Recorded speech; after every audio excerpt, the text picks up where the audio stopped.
A muy grandes rasgos, ya vimos pues la cuestión de la tierra en referencia al Antiguo Testamento, esto que hoy en día llamamos Palestina, que como dijimos en la Biblia nunca aparece, de hecho no se le llama Palestina, aparece como tierra de Canaán y después se irá configurando a la manera en la que mencionamos. Pero la última ocasión dijimos que también es muy importante repasar, aunque sea a grandes rasgos, de qué manera la cuestión de la tierra, en tanto referencia geográfica específica, aparece ya en el caso de los evangelios, ¿vale? O sea, recordemos que la escritura está conformada por Antiguo Testamento y por el Nuevo Testamento, ¿no? Son de hecho inseparables.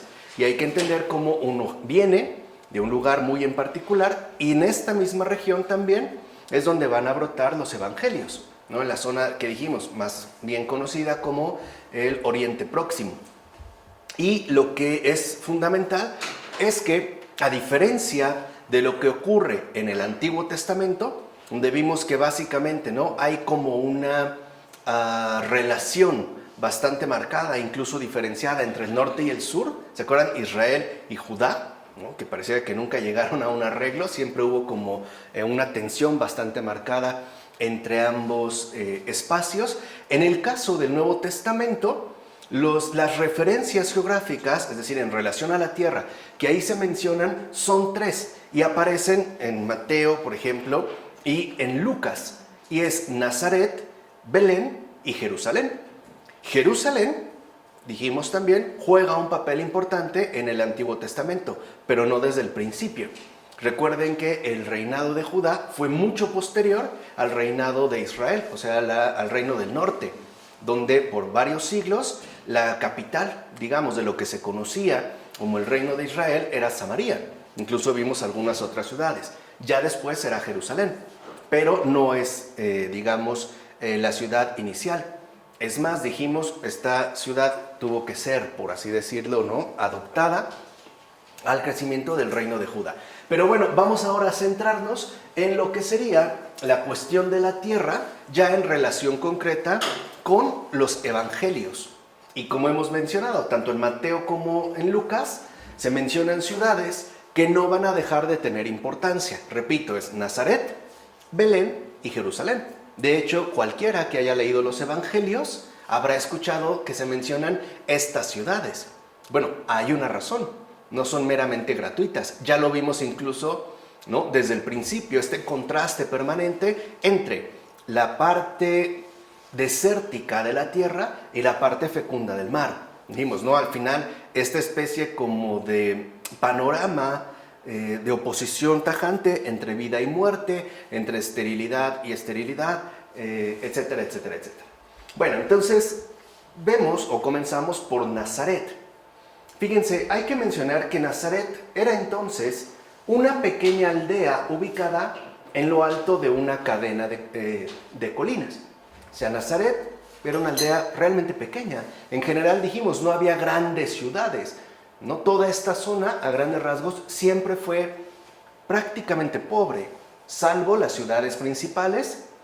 Por ejemplo, Jerusalén, alcanzaron una cierta notoriedad, incluso en su desarrollo. Pero alrededor, ¿no?, los pequeños pueblos que se mencionan eran básicamente pequeñas aldeas.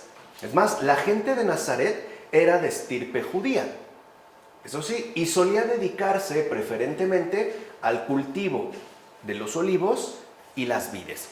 Ese era, digamos, como el perfil general de la gente de Nazaret, de esta pequeña aldea ubicado en lo alto de una cadena de colinas. Para que nos demos una idea, podemos decir que las viviendas en general de Nazaret eran pobres y solían aprovechar las numerosas cuevas que tenía el terreno, porque están en lo alto de esta cadena de colinas, se formaban ciertas cuevas y estas mismas cuevas, en tanto formaciones naturales, las aprovechaban, por ejemplo, para ampliar los espacios habitacionales.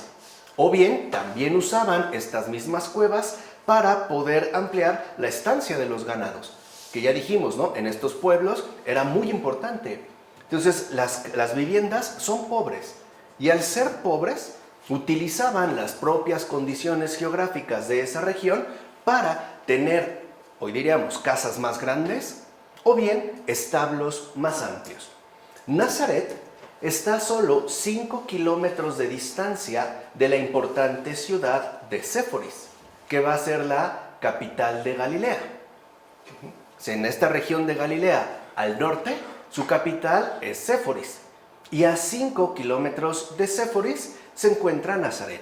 Tiempo después, la capital será trasladada a Tiberíades o Tiberias, que va a ser fundada por Antipas en las riberas del lago de Galilea, a principios de la década de los años 20 después de Cristo.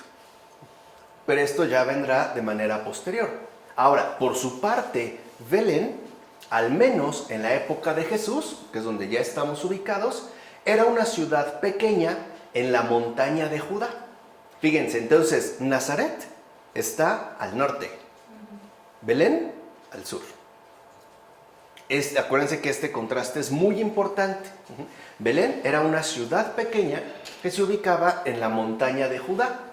Belén, a diferencia de Nazaret, poseía una historia por demás conocida. Aquí sí, porque, primero, Belén había sido la patria del rey David. Y allí también se veneraba la tumba de Raquel, o sea, en Belén, que era la famosa matriarca, madre de José y Benjamín. Entonces, Belén tenía, digamos, sobre todo, ya una importancia relevante, en tanto quedaba relacionada con el rey David y con la matriarca Raquel. Los relatos evangélicos que hacen mención a la misión de Galilea, por ejemplo, citan como referencia central de la actividad de Jesús la ciudad de Cafarnaúm, que aparece también varias veces mencionada, ¿no? Jesús andará mucho, pues, por este lugar, por Cafarnaúm, que se encuentra ubicada en la ribera noroccidental del lago de Genesaret, o conocido también como Mar de Galilea. Entonces, estas son, digamos, como en un principio, ¿no?, las referencias fundamentales que aparecen en el caso de los evangelios. Esta zona es más bien árida. La población se dedicaba por lo regular a la pesca. ¿Por qué? Pues porque esta población, Cafarnaúm, pues se encontraba ubicada en una franca proximidad con el lago. Vamos, pues lo tenían a mano. Por eso la gente de Cafarnaúm, en su mayoría, solía dedicarse a la pesca. Además, Cafarnaúm era un lugar estratégico, ya que su ubicación era una zona fronteriza entre Galilea y los territorios de Filipo. De hecho, hubo ahí servicios de aduanas.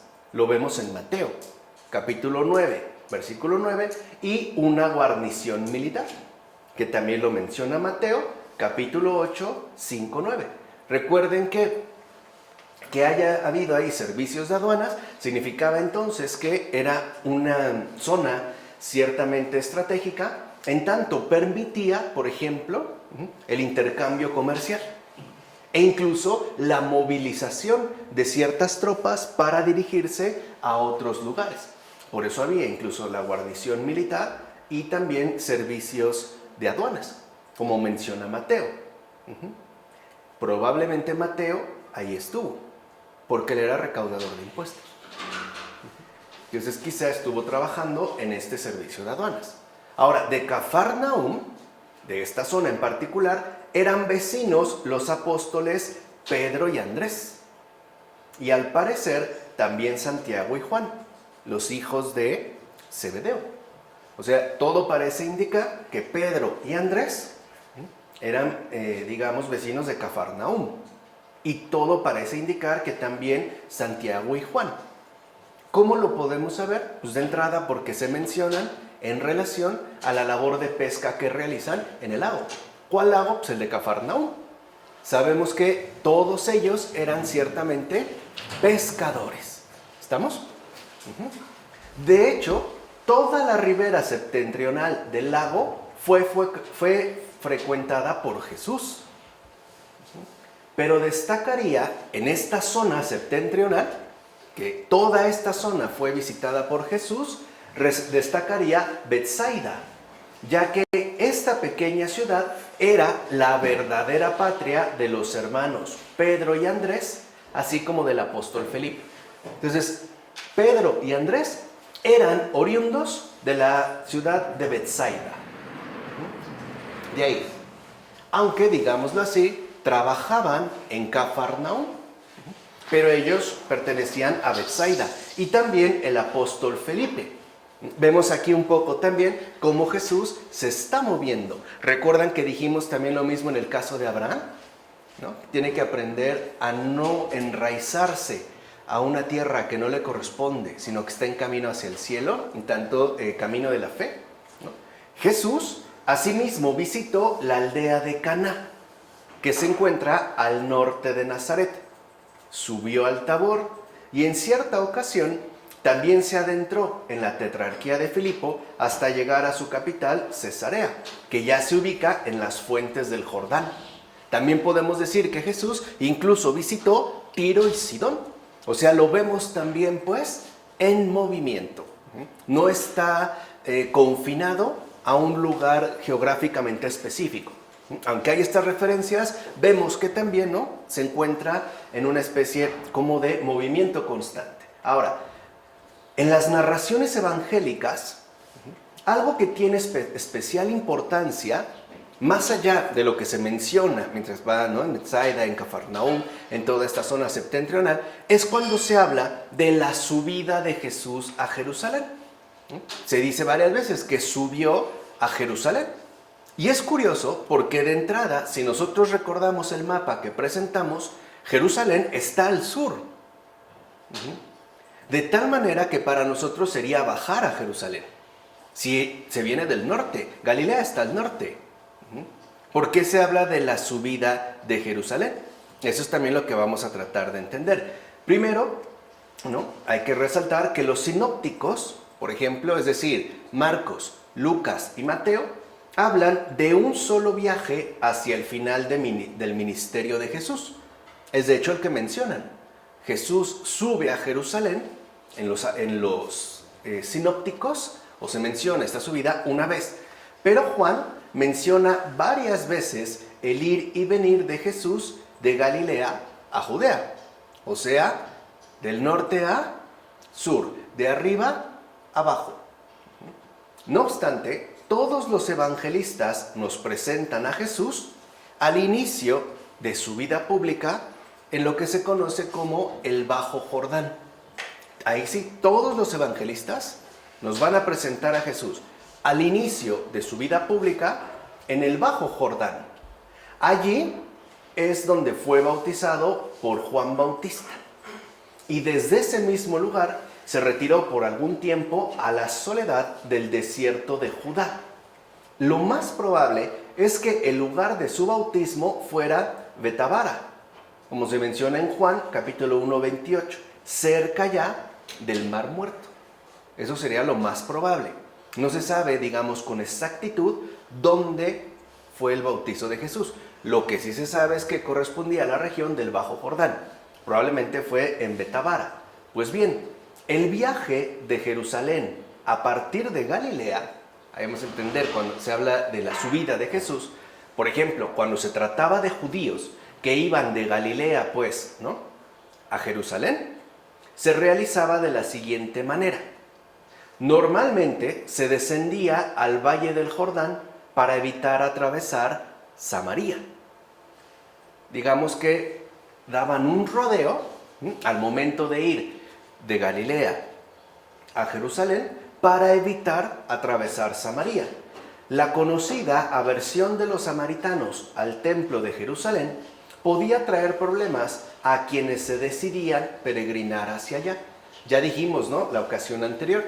En el caso del Antiguo Testamento, cuando se va fortaleciendo, o mejor dicho, ya cuando se instituye literalmente el templo de Jerusalén, es decir, del reino de Judá, el reino del norte, el reino de Israel, a su vez no solo va a tener un templo, sino que va a construir 3 para poder competir con el reino de Jerusalén. con el templo de Jerusalén. Por eso consideraban una rivalidad. Entonces, si en el norte, en el reino de Israel, es decir, los que ocupaban, ¿no?, eran conocidos como samaritanos, tenían sus templos, cuando alguien pasaba por su territorio dirigiéndose hacia el templo de Jerusalén, no era bien visto, porque consideraban que estaba despreciando, pues, los propios templos que había adoptado la región de Samaria. Por eso daban un rodeo. Es más, los viajeros, por ejemplo, bordeaban el río por la izquierda hasta llegar aproximadamente a la altura de Jericó y después vadeaban el Jordán para llegar a la ciudad. Y ahí emprendían los viajeros el camino de su vida a Jerusalén.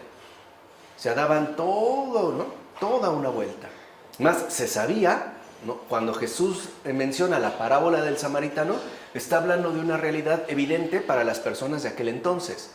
Todos los que emprendían el camino de norte a sur, o sea, todos los que iban, pues, por ejemplo, de Galilea a Jerusalén, al tener que bordear Samaria o evitar pasar por Samaria, se metían, ¿no?, en este peregrinaje por veredas incluso que eran conocidas por ser peligrosas. Había, de hecho, ¿no?, bandas de criminales que se dedicaban a asaltar e incluso podían llegar a matar a todos los que se dirigían hacia Jerusalén. Y era una zona que no podían evitar. O sea, como no pasaban por Samaria y a fuerza se iban por ese lado, pues ahí es donde estaban los ladrones. Era real. O sea, cuando Jesús menciona lo de la parábola que se conoce, ¿no?, como el buen samaritano, está hablando de alguien que iba a Jerusalén y le tocó padecer una situación así, cosa que era además frecuente. O sea, el camino, pues, de norte a sur para llegar a Jerusalén, por ejemplo, de Galilea, era peligroso, siempre implicaba un verdadero riesgo, ¿no?, aunque se realizaba, por lo menos, en las fiestas principales del pueblo judío, o sea, básicamente durante la Pascua, que es cuando vemos también que Jesús, ¿no?, se dirige a Jerusalén. Y recuerden que Jerusalén está justamente ubicada en la parte alta de Judá, o sea, es de hecho una zona montañosa. No es casual, por tanto, que Jericó sea mencionada varias veces en los evangelios. De hecho, se hallaba situada a unos 30 kilómetros de Jerusalén. Estaba relativamente cerca ya, lo que era Jericó.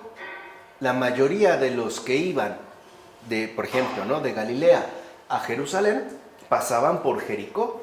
Y Jericó era una ciudad importante por haber sido propiedad del soberano Herodes el Grande. O sea, Jericó no era, digamos, Nazaret, como dijimos al principio. Un poblado, no, un poblado más bien pobre. No, Jericó no, porque al haber sido propiedad de Herodes el Grande, este aprovechó para construir ahí un conjunto de palacios y parques. Es más, Jericó era la residencia habitual durante el invierno de Herodes el Grande. ¿Por qué se iba a Jericó? Porque el invierno era bastante crudo en la montaña de Jerusalén. Precisamente por estar, como dijimos, ¿en dónde? En lo alto. Por eso habla de la subida. O sea, imagínense que de Jericó a Jerusalén hay que empezar a subir, porque Jerusalén está ubicado en lo alto de la montaña de Judá, ¿vale? Porque a veces leemos la subida y pensamos a lo mejor en términos de un plano que Jesús está yendo hacia el norte. No, es al revés, se está partiendo de Jericó. Por cierto, dicho sea de paso. Bueno, ahorita lo comento para avanzar más en detalle en Jericó. Además, Jericó,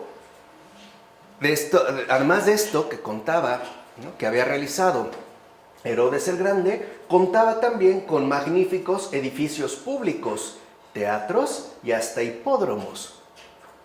Y tenía serias defensas estratégicas. O sea, Jericó sí tenía fortalezas. Es más, la ciudad de Jericó se edificó en torno a un oasis de gran belleza. O sea que, a pesar de que es una zona semidesértica, la ubicación de Jericó sí contaba con fuentes de agua importantes. Y por eso tenía incluso la ciudad de Jericó exuberante vegetación. Vamos, para que quede claro, en los tiempos de Jesús, Jericó era, digamos, la Beverly Hills de Judá. Era la ciudad de los ricos. No tenía nada que ver, pues, por ejemplo, con Nazaret, ni con Belén.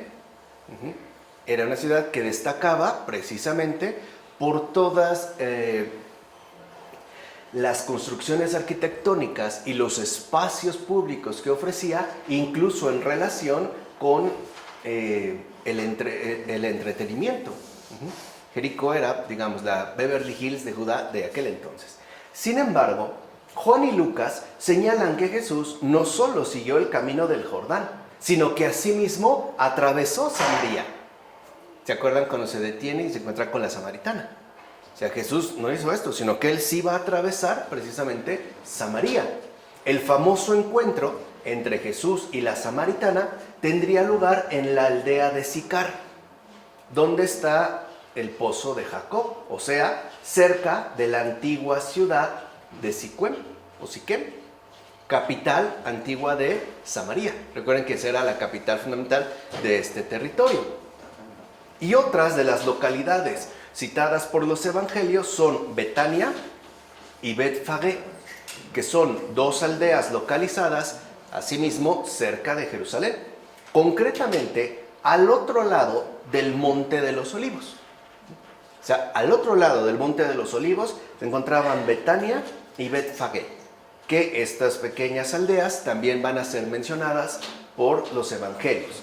Ahora, además de Jerusalén, los Hechos de los Apóstoles también mencionan otras ciudades palestinas relevantes, y son Samaria y Cesarea del Mar.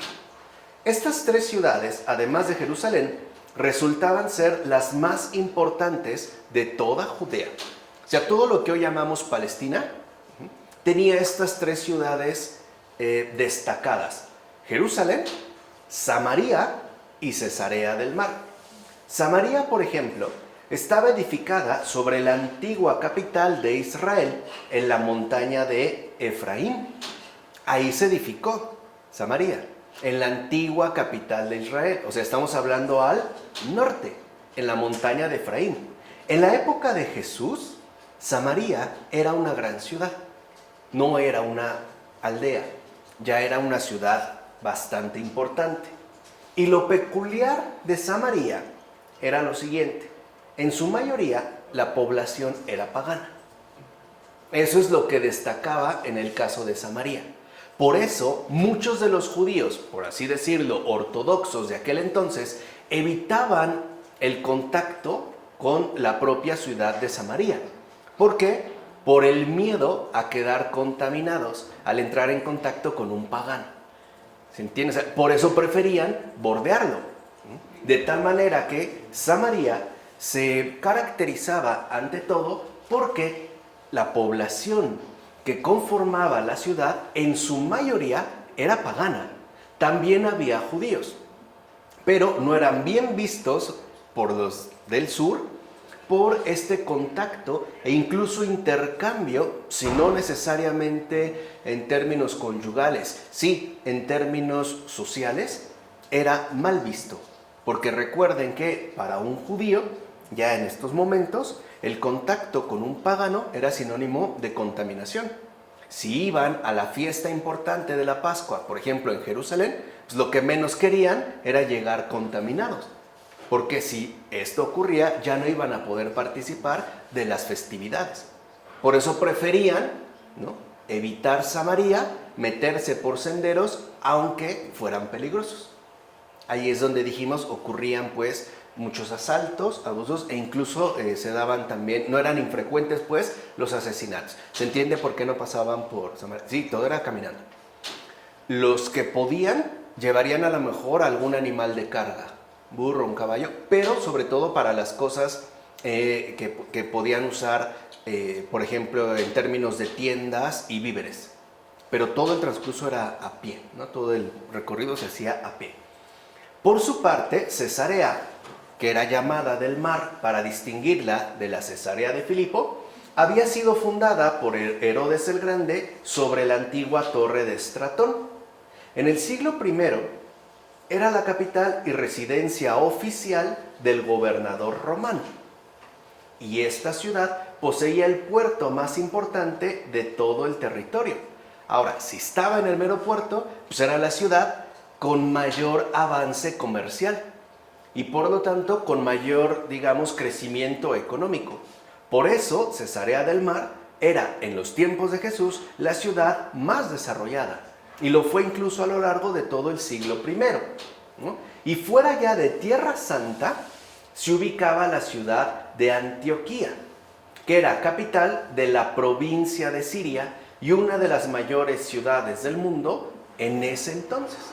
Aquí ya estamos hablando, digamos, al noreste,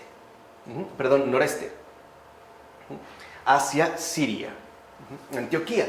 Y Antioquía se encuentra en ese momento al norte del territorio sirio, no muy lejos de la costa, que actualmente corresponde con Antaquia, en Turquía. O sea, Antioquía, como nosotros le llamamos, en turco le decían Antaquia. Ahora, también se menciona la ciudad de Damasco y la de Tarso. Tarso era capital de Cilicia.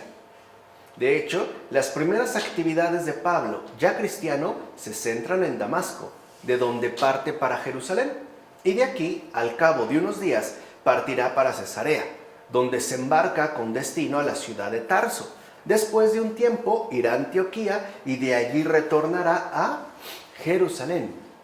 Si lo vemos también, Pablo va de un lado para otro, no está quieto, ¿no? Entonces, como podemos ver, Jerusalén seguirá aún ya en los Hechos de los Apóstoles, o sea, ya, por ejemplo, ¿no?, en el momento de la predicación apostólica del gran Pablo, seguirá manteniendo un lugar central, tanto para Jesús como para los apóstoles, ¿vale? Vale la pena detenerse, por tanto, en este lugar por demás esencial. Ahora sí, vamos a detenernos, aunque sea brevemente, en Jerusalén, porque ese es el foco, al menos en relación a la tierra. Para empezar, Jerusalén se encuentra ubicada en la montaña de Judá, a una altura media de unos 760 metros sobre el nivel del mar Mediterráneo. No es tan alta, realmente no es tan alta, pero sí es algo elevado. Y por eso, justo por esa elevación, se le reconoce como, ¿no?, montaña de Judá. Jerusalén está edificada sobre colinas, o mejor dicho, sobre varias y distintas alturas de la propia montaña. No es, pues, como el Valle de México, un altiplano. Nosotros estamos, ¿a qué altura estamos? ¿Alguien se acuerda? 2600, algo así, ¿no?, metros sobre el nivel del mar. O sea, digamos que la montaña de Jerusalén estaba a una tercera parte de lo que estamos nosotros. Y nosotros estamos en un valle plano. Jerusalén no. La montaña de Judá era más bien accidentada. De hecho, tenía y sigue teniendo, ¿no?, una especie de edificación elaborada a partir de las distintas alturas de la montaña. No era plano, sino que como montaña estaba más bien, ¿no?, en terreno variado. Lo que vemos, y lo primero que destaca, es que Jerusalén es una ciudad construida sobre lo alto del terreno. Ya veremos el por qué también es importante. Pero cabe mencionar que Jerusalén también posee su propia historia de gestación. En efecto, podemos remitirnos a la antigua ciudad. Fíjense, desde sus remotos orígenes hasta el siglo VII a.C., para dar inicio a la presentación de tan importante localidad. O sea, lo que les dije, la Jerusalén que ya vemos en tiempos de Jesús tiene su propia historia. De hecho, hay un libro bastante interesante de Montefiore, que es un gran historiador que también ha hecho investigaciones importantes sobre Stalin, pero tiene un libro, en tanto historiador, muy completo, que así se titula Jerusalén. Igual, y si tienen tiempo este fin de semana, pues se lo leen, ¿no? Son como 1500 páginas, hombre, es rápido, ¿no? En 2-3 desveladas lo terminan, pues se llama Jerusalén. Bueno, entonces lo primero que vemos es que la Jerusalén, preisraelita, o sea, lo que llamaríamos Jerusalén, pero antes de ser la Jerusalén de Israel, ¿no?, la capital, pues, de aquí, ya del reino completo, en Judá, es la llamada Rushalimun en un texto egipcio. Este texto egipcio corresponde a los siglos XX y XIX, aproximadamente, antes de Cristo. Recuerda, estamos hablando más o menos 2000 años antes de Cristo. Ahí es donde se menciona, digamos, es la referencia muy remota de lo que ya conocemos como Jerusalén, Rushalimun, que es de hecho mencionada en estos textos egipcios. Y estaba ocupada en aquellas épocas por los llamados jebuseos. Los jebuseos eran de hecho los que ocupaban esta región montañosa, antes de la conquista de este lugar por parte de David. De ahí proviene justamente la denominación de Jebús, que es otro nombre para referirse a ese lugar. O sea, antiguamente, muy antiguamente, cuando se hablaba de ese lugar geográfico en especial, por ejemplo, en estos textos egipcios, se le llamaba Rushalimun. Pero también después era frecuente que se le llamara Jebús, no Jerusalén, Jebús. ¿Por qué? Porque esa región, dijimos, ¿no?, que no es plana, sino que es variable en su configuración, estaba habitada por los jebuseos. Lo que sí era importante es que su privilegiado emplazamiento topográfico y estratégico, además del hecho político de hallarse en la frontera misma entre Judá y Benjamín, sugirió a David convertirla en capital de su reino. O sea, cuando ya se instituye, digamos, de manera formal el reino de Judá, de acuerdo al esplendor alcanzado a partir de David, que lo vimos cuando analizamos el Antiguo Testamento, estamos hablando del año 997 a.C., o sea, casi 1000 años antes. Y David va a decidir, una vez que vence a los jebuseos, asumir Jebús como capital del reino por dos razones importantes. Primero, porque Jerusalén sí está en un lugar estratégicamente dado. El hecho de que esté elevado te da una gran ventaja, porque te permite tener por lo menos una visión más amplia, más panorámica de todo el terreno circundante. O sea, era más fácil ver, por ejemplo, por dónde se acercaban los atacantes. Además, que no fuera plano, pues te brindaba bastantes posibilidades de una mejor defensa. Tenías pues la posibilidad de llevar a cabo fortificaciones mucho más consistentes. Y también porque era una frontera entre Judá y Benjamín. De ahí pues que entonces David decida convertir a la antigua Jebús en capital del reino de David, o sea, del reino de Judá, del sur. Otro aspecto importante de ese lugar era la importante fuente de Gihón, la cual abastecía a la ciudad de tan vital elemento. Esta fuente, hoy en día conocida como Fuente de la Virgen, se hallaba al pie de las murallas sobre el torrente Cedrón.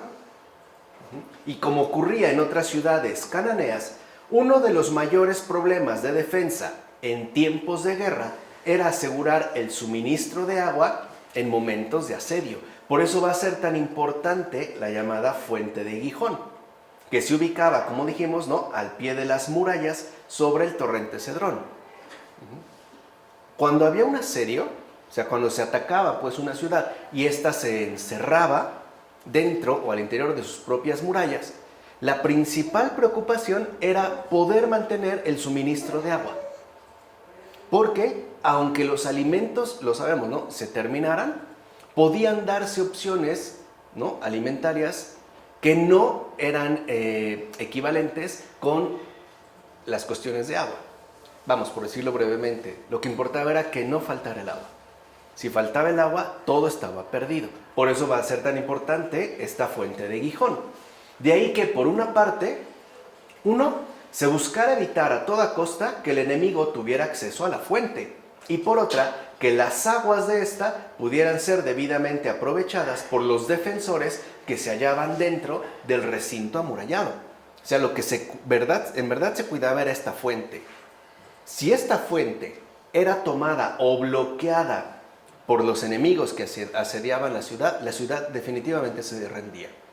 Porque al carecer de agua, ya digamos que quedaban señalados a una muerte segura. Ya no había pues solución. Entonces lo que venía era la rendición. No había más que rendirse. Y entonces entregar la ciudad. Ahora bien, hacia el siglo VIII a.C., los habitantes de Jerusalén construyeron torres avanzadas para proteger la fuente. O sea, se centraron en esta fuente de Gijón y construyeron torres para protegerla. De hecho, van a dirigir el agua que brota, ¿no?, de la fuente de Gijón hacia una piscina al interior de la ciudad. Hoy no le llamaríamos piscina, ¿cómo le llamaríamos? Cisterna. O sea, lo que buscaban era asegurar el suministro de agua al interior ya de la ciudad por medio de una cisterna, una gran cisterna, que en esos momentos también podía llegar a funcionar de piscina. Entonces, se suponía que una vez conquistado y bloqueado este recurso, se podría acceder fácilmente al interior de la ciudad. Esta debió ser la proeza que, por ejemplo, realizara Joab cuando David se apoderó de Jerusalén, como se menciona en el segundo libro de Samuel, capítulo 5, versículos 6 y 9, o en el primer libro de las Crónicas, capítulo 11, versículo 4-7. O sea, una de las cosas, ¿no?, que podemos mencionar es que David se pudo apoderar de Jebús, es decir, de Jerusalén, porque pudo apoderarse de esta fuente, de este recurso primordial. Así, ¿no?, es probablemente lo que logró. En los siglos posteriores se llevaron a cabo diversas obras para canalizar mejor las aguas de esta importante fuente de Gijón. O sea, el tesoro está en el agua, como sigue ocurriendo en muchos países del Medio Oriente. Sabemos, por ejemplo, ¿no?, que ya en zonas más desérticas, como Arabia o la actual Dubái, un signo de riqueza es el agua. Es tener, por ejemplo, un jardín que implica riego. Entonces, las personas que tienen jardines, que tienen incluso piscinas o que tienen fuentes, ¿no?, donde brota agua, es un símbolo de enorme riqueza. ¿Por qué? Porque en el territorio o en la región en la que se vive es un elemento escaso y además difícil de conservar y de mantener. En esta sesión ya digamos plenamente del Medio Oriente. Entonces todo parece indicar que ya poco tiempo después el rey Ezequías del año 716 al 687 a.C. va a decidir realizar por fin una gran obra. Consistía en canalizar las aguas a través de un túnel excavado directamente en la roca. O sea, lo que quiere entonces, lo que piensa el rey Ezequías, ¿no?, es en el siglo VIII y VII antes de Cristo, es finalmente aprovechar estas aguas por medio de canalizarlas perforando una roca, de tal forma que ya no fuera tan fácil su apropiación por parte de los que acecharan la ciudad. Estas aguas serían conducidas a la parte más baja de la ciudad, o sea, en la zona que ahora quedaba ya dentro del recinto amurallado. Esta gran obra que comienza el rey Ezequías será la famosa piscina de Siloé, que aparece en los evangelios. ¿Se acuerdan? ¿Se acuerdan que en una ocasión Jesús manda al ciego a lavarse a la piscina de Siloé? Es aquí. Ya en los tiempos de David se inició la extensión de la ciudad hacia el norte, o sea, hacia arriba. Con David, Jebús, la antigua Jebús, que va a pasar a ser Jerusalén, empieza pues a extenderse. Primero dijimos, lo importante era proteger a toda costa la fuente de Gijón, que ya siglos después, 200, 300 años, va a ser canalizada de mejor manera y va a dar pie a la llamada piscina de Siloé. Bueno, pues ya desde los tiempos de David, Jerusalén se empieza a extender, empieza a crecer, primero hacia el norte, o sea, hacia la altura donde actualmente se encuentra la explanada del templo, hacia el norte.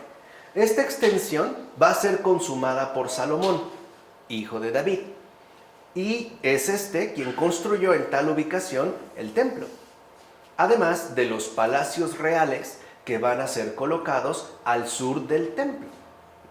Las defensas de la ciudad se reforzaron más, cosa que había comenzado ya en tiempos del rey Ezequías. Ciertamente la ciudad creció bastante tras la caída de Samaria, ya que bastantes israelitas, una vez que quedó deshecho el reino del norte, pues lo que hicieron es ir a refugiarse al superviviente reino de Judá. O sea, emigraron pues, ¿no? Los que pudieron del norte al sur. Y la mayoría de estos israelitas, o sea, que venían del reino del norte, se fueron particularmente a su capital, Jerusalén. Por otra parte, a la vuelta del destierro, la ciudad, cuyos muros fueron restaurados por el rey Nehemías, era más pequeña que en tiempos de Salomón. No obstante, Herodes el Grande, aquel monarca constructor por excelencia y fiel emulador de Salomón, recuerden que él es el que básicamente construyó y reconstruyó Jericó. Él transformó también en buena medida la ciudad de Jerusalén. De hecho, la más importante de todas sus obras de construcción consistió en la total reconstrucción del templo, para el que hizo construir una nueva plataforma, o sea, una explanada que era sostenida por impresionantes muros. El área que ahora se destinaba al templo era del doble de tamaño que la anteriormente existente. Esto llegó hasta Herodes el Grande. Alrededor de dicha explanada había pórticos abiertos de columnas que daban hacia el interior de este inmenso patio. En esta inmensa explanada, que era llamada Atrio de los Gentiles, o sea, para que vean, estamos ya en el corazón de Jerusalén, en su templo. Y en el templo que fuera reconstruido ya por Herodes el Grande. En esta inmensa explanada, en el patio que, como dijimos, ¿no?, estaba cubierto por pórticos abiertos por columnas, este enorme patio se le llamaba el Atrio de los Gentiles. Y había hacia el centro un gran pavimento sobrelevado al que se subía mediante algunos peldaños. Entonces, imagínense una explanada amplia y en el centro había unos pequeños peldaños, unos escalones, que permitían acceder a un nivel poco más elevado. Este pavimento sobrelevado no era casual, era de hecho una especie de barrera para los paganos, ya que ninguno de ellos podía subirlo, Podían estar, por eso se le llamaba el patio de los gentiles, podían estar ahí, podían, básicamente haciendo ¿qué? Pues comerciar, por ejemplo. Podían vender, podían intercambiar, podían platicar con sus amigos, hasta ahí bien.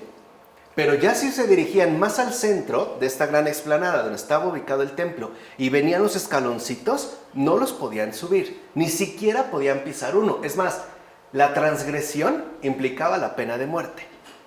Si a un pagano se le ocurría subir esos escaloncitos, era pena de muerte. Es más, eran visibles alrededor de la explanada varios anuncios escritos en griego que anunciaban tanto la prohibición como el castigo. Entonces, imagínense que alrededor de esta gran explanada, ¿no?, al interior y al fondo está el templo, había varios anuncios que eran, digamos, ¿no?, advertencias y sentencias sobre lo que ocurría si a un pagano se le ocurría subir esos peldaños. Hoy le llamaríamos una suerte como de ¿qué? Cuando vamos a una explanada y vemos arriba que algo sobresale de altura. ¿Una especie de qué? No, menos. Como una tarima, ¿no? Digamos una suerte de tarima, pero en piedra. Pues bien, justo a partir de tal limitación, o sea, de estos escalones, de este pavimento sobreelevado, comenzaba el complejo del santuario. Y nos vamos a meter en la medida en la que podemos. Sé que es un poco complicado seguirlo así, pero vamos a intentar. Bueno, el santuario, fíjense, tenemos entonces primero el patio de los gentiles.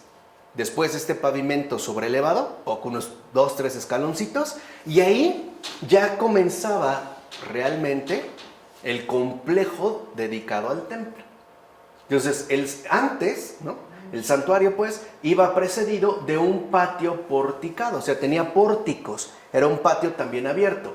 Este era llamado el atrio de las mujeres, al cual tenían acceso mujeres y hombres por medio de una gran puerta conocida con el nombre de Puerta Corintia.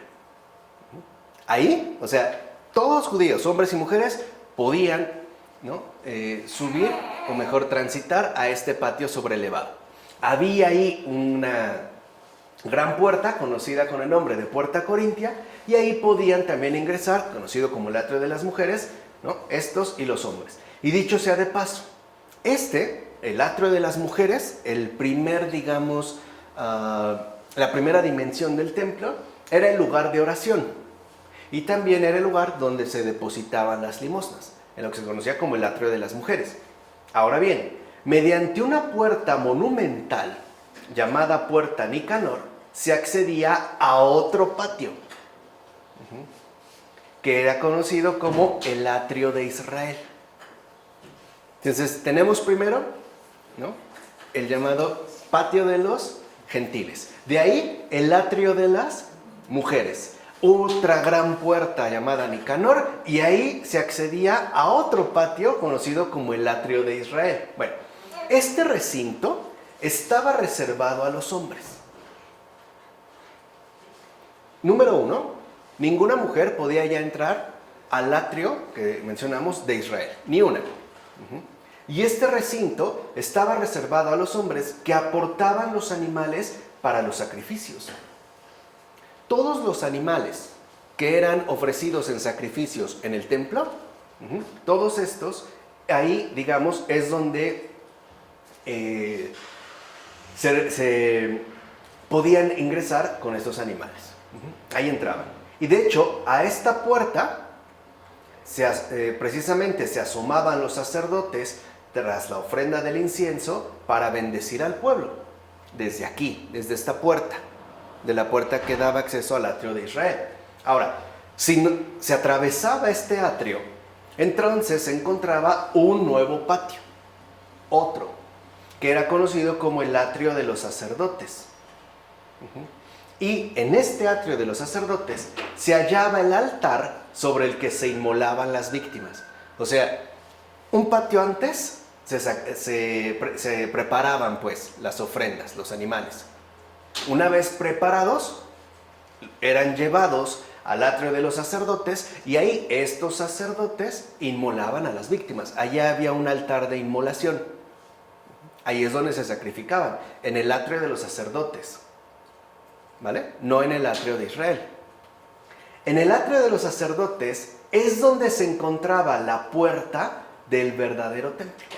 O sea, todo esto que hemos recorrido no era el templo, formaba parte del complejo. Pero ahí, a partir de ahí, ya empezaba lo que se conocía como el templo, que además era un enorme edificio orientado de este a oeste. Ahí empezaba. Este espacio constaba de 3 partes. Ya lo que es realmente el templo, lo que era realmente el templo. El vestíbulo, Ulam, el santuario, Hekal, con el altar del incienso, la mesa para los panes de la ofrenda y el candelabro de los 7 brazos, Menorá. Y finalmente, hasta el último, el Santo de los Santos, Debir. En aquella época era un lugar sacratísimo, pero totalmente vacío. Ya no había nada. Recuerden que cuando Herodes el Grande dijimos reconstruye el templo ya había sido saqueado. Era considerado un lugar sacratísimo, pero ya estaba completamente vacío. Ya no había ahí nada. Pero el templo estaba entonces, ¿no?, conformado de estas 3 partes. Una vez atravesado el atrio de los sacerdotes, se pasaba al vestíbulo. Después de ahí, ya propiamente al santuario. Ahí en el santuario, dijimos, estaba el altar donde se colocaba la ofrenda de incienso, la mesa para los panes sin levadura, como los panes ácimos, y también estaba el famoso candelabro de los 7 brazos, la menorá. Y después de este ya estaba el Santo de los Santos, el Débir, que como dijimos en aquella época era un lugar sacratísimo. De hecho, si lo ven, todo va siendo cada vez más reducido. Al Débir, o sea, el Santo de los Santos, solamente entraba el sumo sacerdote una vez al año, nada más. Y tenía que prepararse todo ese año para estar en condiciones de, porque corría el riesgo de que si llegaba con algún pecado o impureza, iba a morir. Solo el sumo sacerdote entraba hasta acá una vez al año. Los sacerdotes, podemos decirlo así, ¿no? Los que ayudaban en diversas funciones estaban atrás. Solo él llegaba hasta acá, ¿vale? Uno.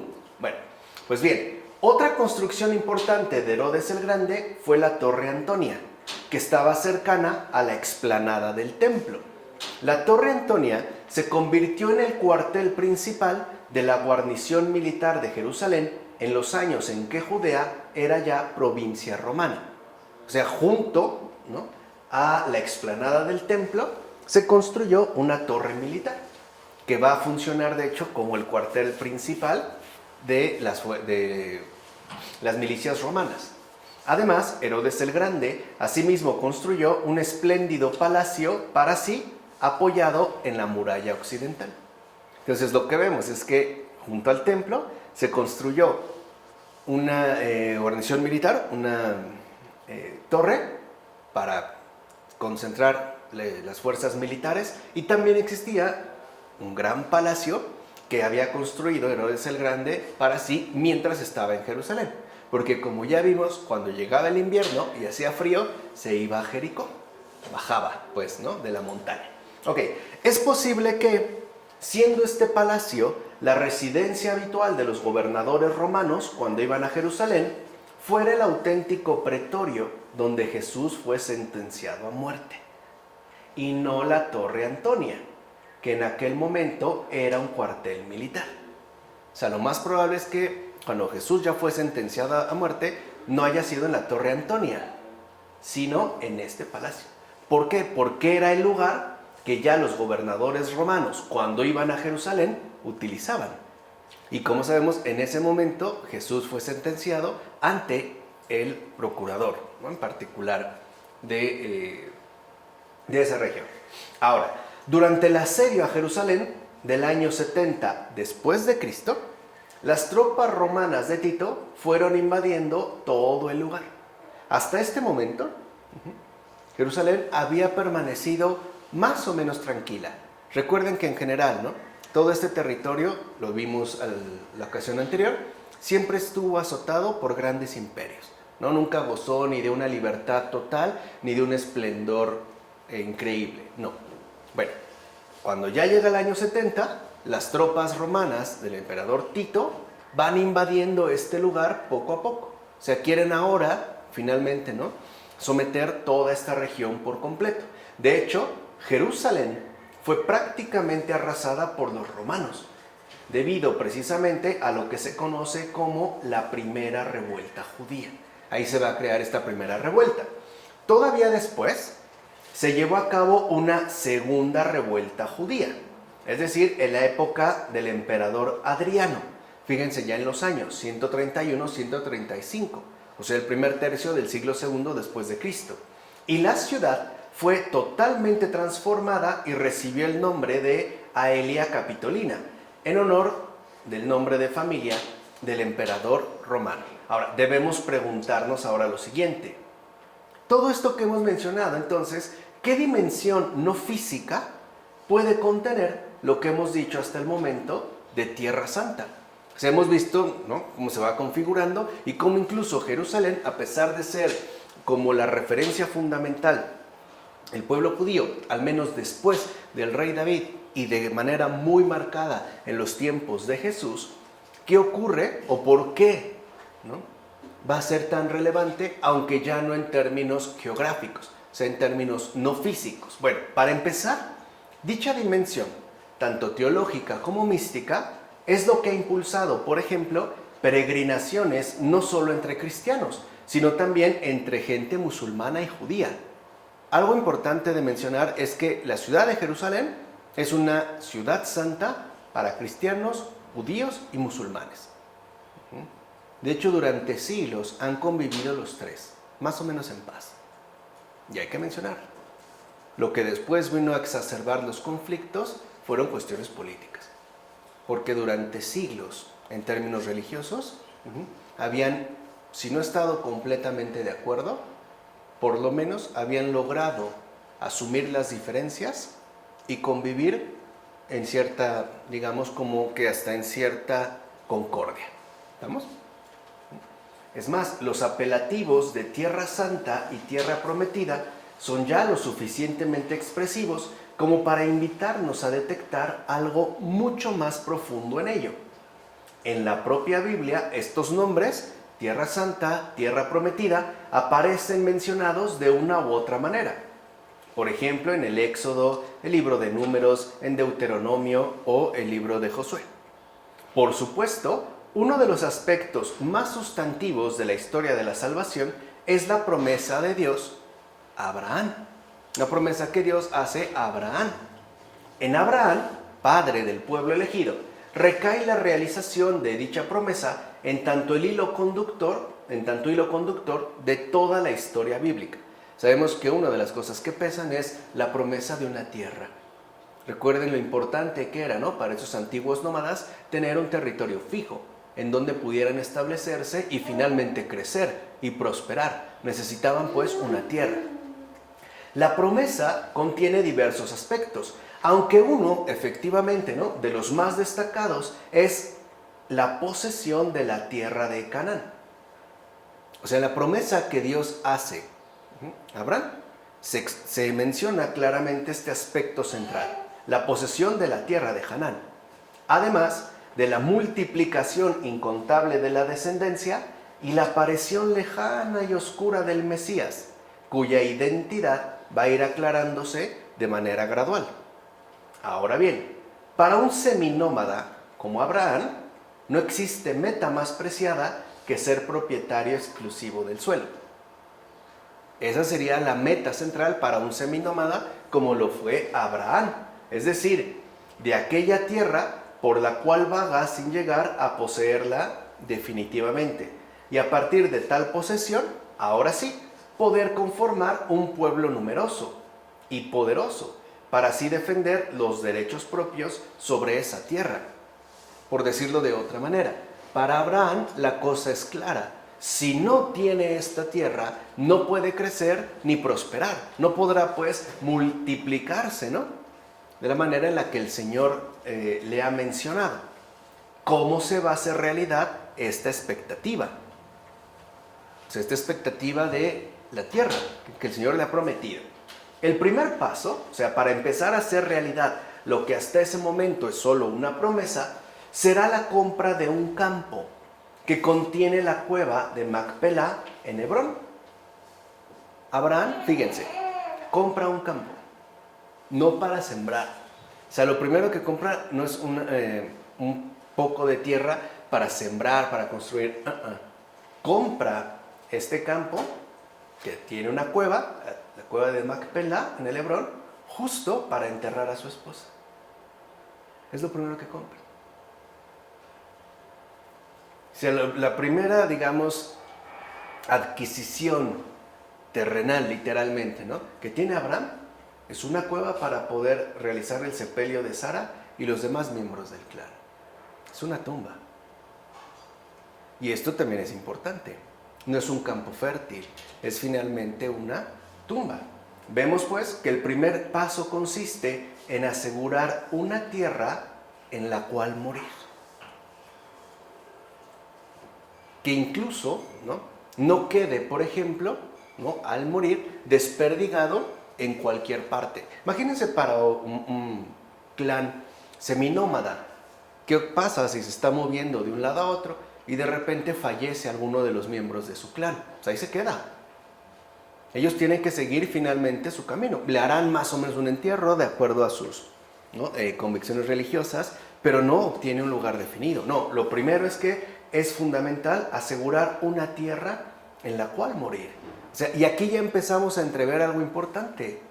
Esta tierra que el Señor promete es inseparable de la resurrección. Ahí está esta dimensión no física. O sea, hay que tener una tierra fija en la cual morir.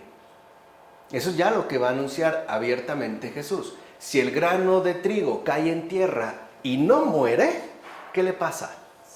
Queda infecundo. O sea, en esta tierra estamos llamados a morir a nosotros mismos en tanto egoísmos desordenados, en tanto pecado recalcitrante, pues, si lo quieren ver de esta manera. Y esto ya empieza a mostrarse desde Abraham. Y por ende, aquí es lo que yo les mencioné, lo fundamental es que no se obtenga una tierra, pues, para construir 1001 casas para habitar y rentar. No, lo fundamental en la promesa de la tierra es que se asegure un lugar para morir y por ende tener un suelo que permita guardar la llegada de la vida verdadera. O sea, ¿qué es en la promesa que le hace el Señor a Abraham? No es una promesa netamente física, es más bien una promesa netamente teológica. Lo que el Señor le está prometiendo entonces es que tendrá una tierra donde morir para poder aguardar ahí la llegada de la vida verdadera, es decir, la resurrección. O sea que la promesa que el Señor hace a Abraham, como les dije, ya apunta desde el principio a la resurrección. O sea, lo importante es aguardar la resurrección y aguardarla de una manera digna. O sea, a través de una tierra fija, de un suelo definido.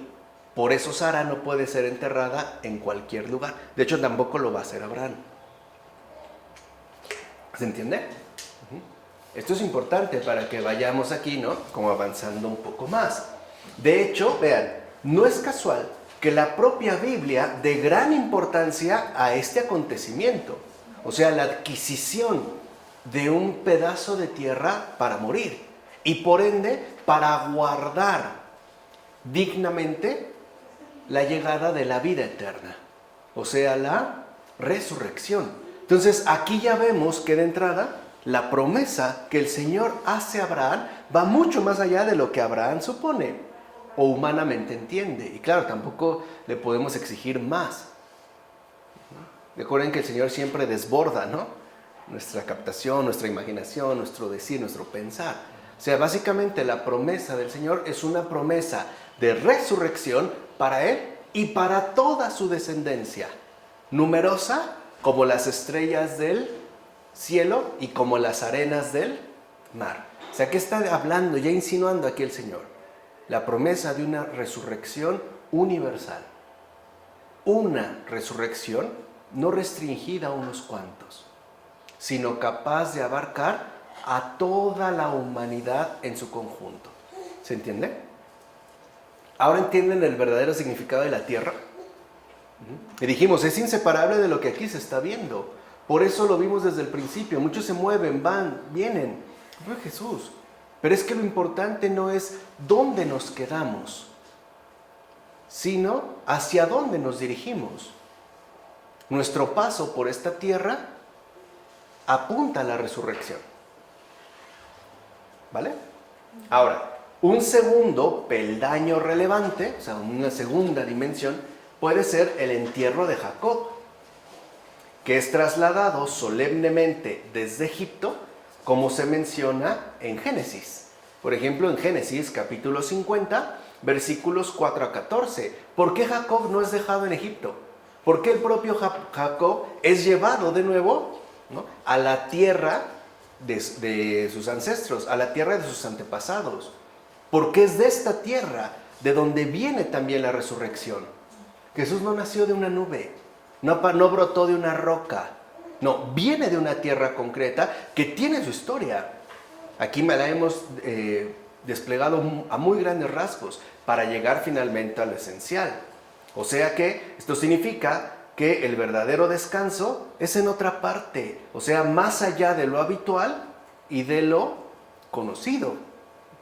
Lo que les decía desde el principio, cuando el Señor le hace la promesa a Abraham, Lo que ahí está contenida es una promesa de resurrección. Y es una promesa de resurrección que vendrá de esta tierra misma de Canaán. ¿Vale? ¿Por qué creen que Jesús, cuando está en esta disputa, ¿no?, con los judíos acerca de si él conoció o no a Abraham, que se enojan con él, le dice, Abraham vio mi día y sé qué, se alegró? ¿Qué quiere decir? Que Abraham captó, aunque no de manera total, pero sí captó claramente que la promesa del Señor iba mucho más allá de sus propias expectativas. Era, por decirlo así, afirmar la salvación del género humano a través justo de la experiencia de fe, que él va a ser el representante. Por eso se le llama, ¿no?, Padre de la fe. Ok, pero cabe mencionar que la promesa de la tierra prometida adquiere todo su valor cuando el pueblo de Israel, ya en bloque, huye de Egipto. En efecto, conducido por Moisés, el pueblo entero se pone en camino a través del desierto hacia la tierra de Canaán. Su larga estancia en el desierto será un paso necesario para llevar a cabo su purificación y preparación. Dicho de otra manera, su paso por el desierto es aquello que le permitirá tomar finalmente posesión de la tierra prometida. O sea, uno no llega a la resurrección así como así. Es importante una purificación y es importante una preparación. O sea que el pueblo que fue sacado de Egipto en bloque, ¿no?, por medio de Moisés, sigue aferrado a lo físico. Todavía pareciera que no han entendido que el mensaje fundamental va más allá de lo físico. Apunta pues a la resurrección.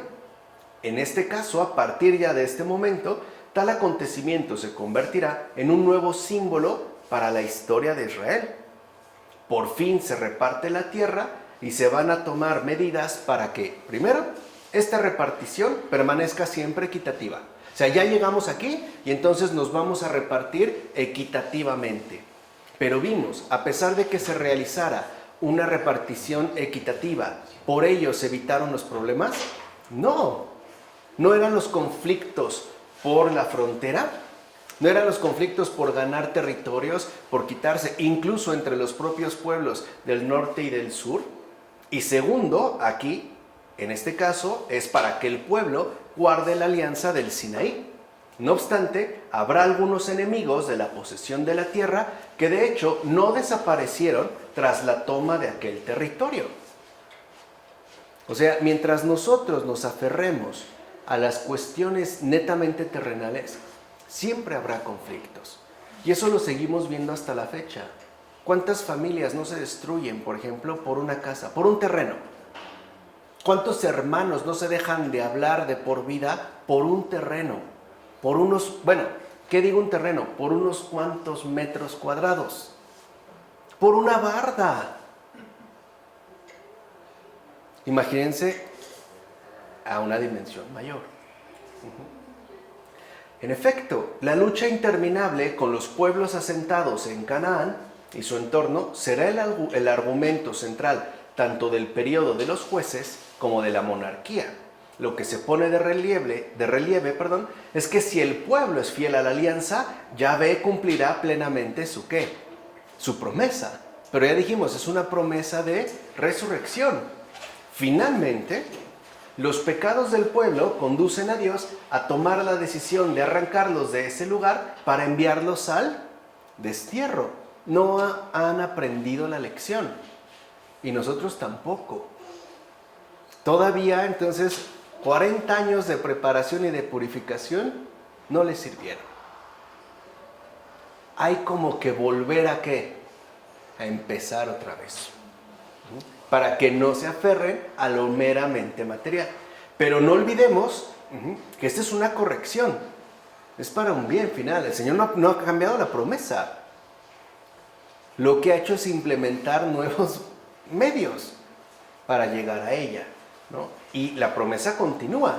Es más, Yahvé perdona a su pueblo y lo devuelve de nuevo a la tierra ¿qué? Prometida. Les da pues una nueva oportunidad para retomar el ejercicio de fidelidad comenzado al momento mismo de sacarlos de Egipto.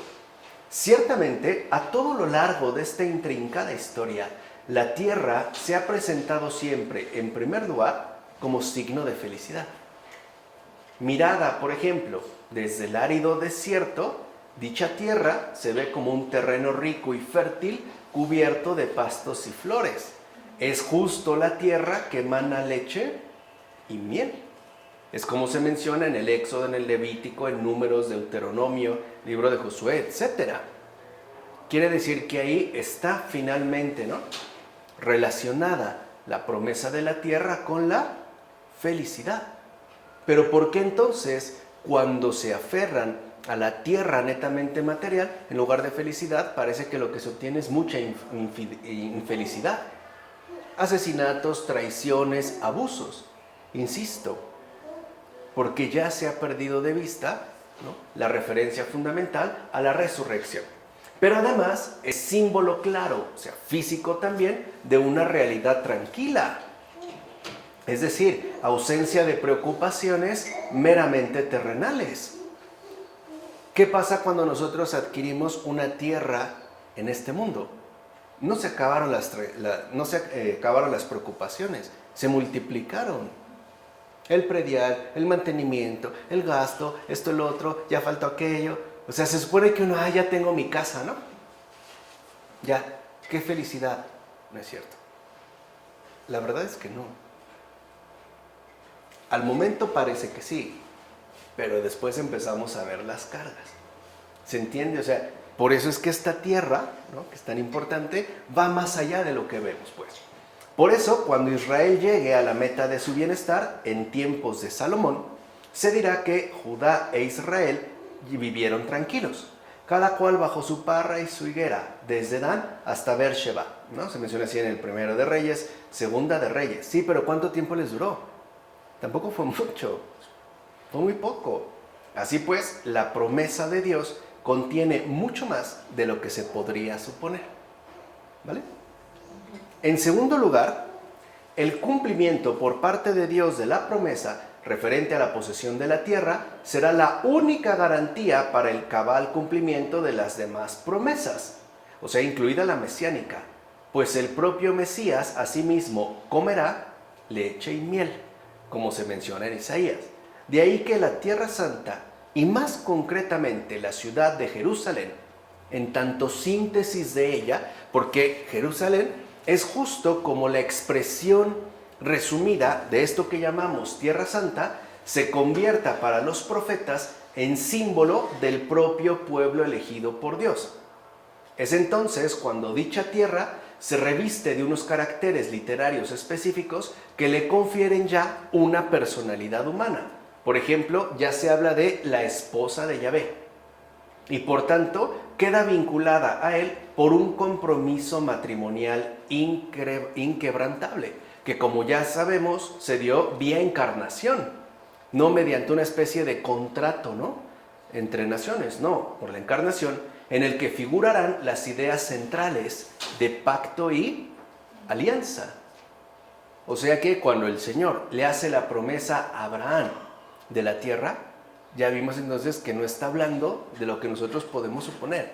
Además es una promesa que Él va a cumplir a pesar de todo, pase lo que pase.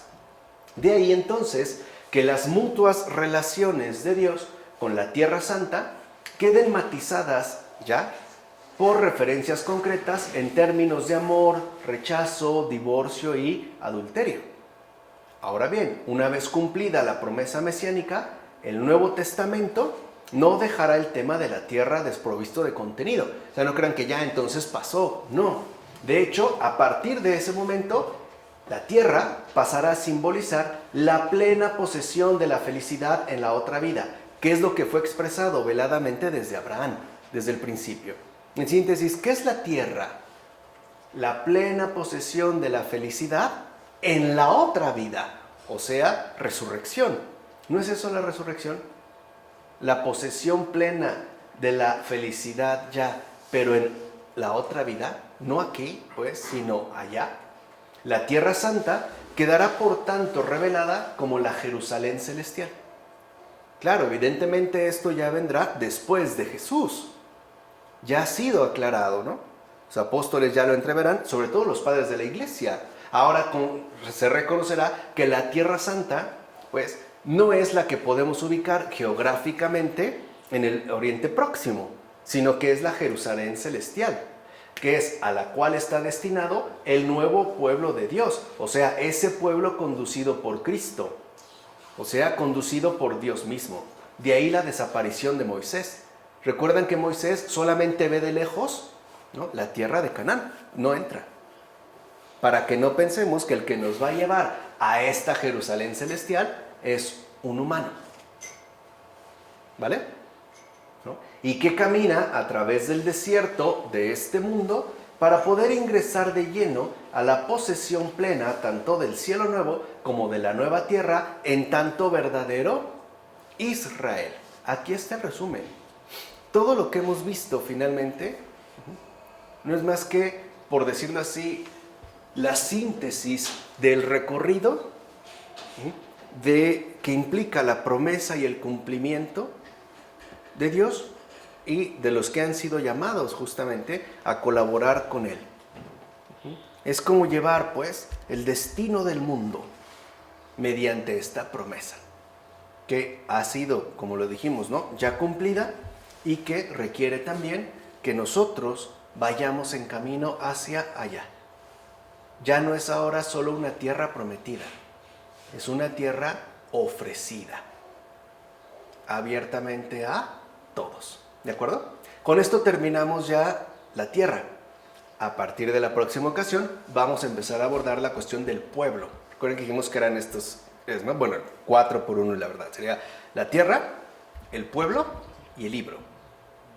Ya iniciaremos la cuestión del pueblo. ¿De acuerdo? Vamos a dejarlas aquí. En nombre del Padre, del Hijo, del Espíritu Santo. Amén.